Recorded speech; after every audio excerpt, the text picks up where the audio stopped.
In this video, how to set automatic wallpaper changes on the lock screen on Vivo T5x.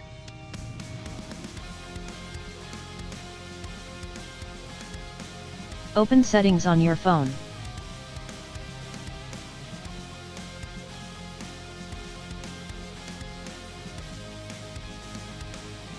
Now scroll down, click on Home Screen, Lock Screen and Wallpaper.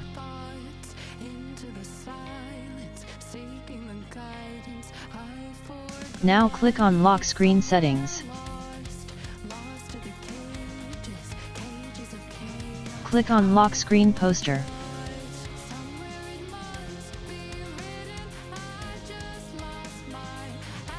Now turn it on.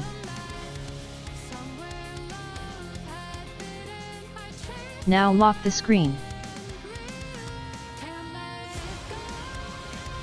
Now, when you turn on the screen, the display wallpaper will automatically change.